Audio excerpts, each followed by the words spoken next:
something that makes something like break, like a pollen collector. Bees. You like jazz? Honey. Bee. Bees. I want to say butterflies or honeybees. Pollinators are not all insects. There are birds, there are other species that act as pollinators, but it is any species that helps to spread pollen from one flower or one plant, one pollen producing plant to another, and thereby ensure that that plant creates fruit and seeds. Other species of bees, many of them don't sting at all. They're stingless bees, especially indigenous American bees and pollinators. A lot of them are not harmful. They're incredibly important. There are hundreds of different species of bees and pollinators. New World plants like tomatoes, squash, beans, any of those sorts of things. The shape of the flower did not evolve to accommodate European honeybee abdomens. So while they can actually pollinate them, they're not as efficient at pollinating them as indigenous American bees. Unfortunately, there's a lot. Starting 15, 20 years ago, we began to experience what was called colony collapse disorder, which seems to be a number of different interrelated problems that honeybee colonies are experiencing. And those include some forms of pesticides and herbicides that are used. All pollinator species are down significantly, to the extent that some researchers are calling it an insect apocalypse. Oh, wow. It's the bottom of all of our food chains. No pollinators, no fruit, no people.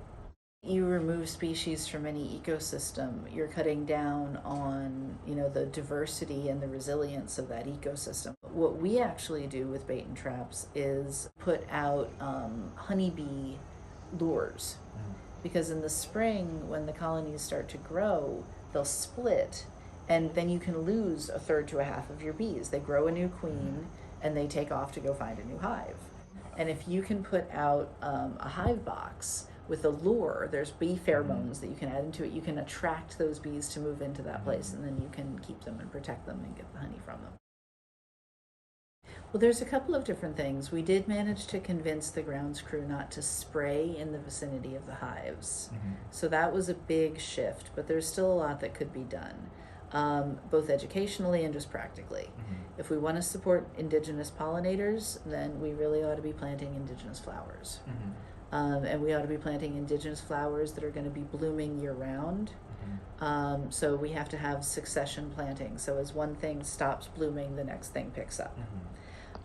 Education of the student body is a really big deal, because a lot of students, when we said we were putting in honeybees, they were terrified. We had to do a lot of education and a lot of public outreach to get permission to put the bees on campus. We could have 10 hives and you wouldn't notice an increase. They didn't really believe us. We need to give them habitat. We need to not do things like pick up the leaves right away when they fall. We need to make sure that, we don't rake up all of the sticks that fall on the grass, because every acre of land that receives that kind of manicured treatment is less habitat for pollinators. Those little flags that they put out that say, like, this ground was sprayed, right outside the garden where we have the pollinators, came back on Monday, took faculty members down to show them the hives, and they were empty. The bees had decided en masse that this was not a good place for them, probably because of the spraying, and they just left. It's called absconding. They just took off. So we ended up having to scramble and find new hives. So we've definitely lost entire hives. There have been all sorts of plans through the years to do that, and they are definitely, I think, really valuable concepts, and I would love to see us moving in that direction. I mean, even something as simple as the ornamental plantings on campus, as they die off, if the directive was that we replace them as they die off with edible plants, that would slowly transform the campus at very little cost to us. We're going to replace those plantings anyway. So why not do it with something we can use? or something that, you know, these pollinator species can use. It's still going to be beautiful. It's going to be more biodiverse. It's going to be more useful to the students and to all of us.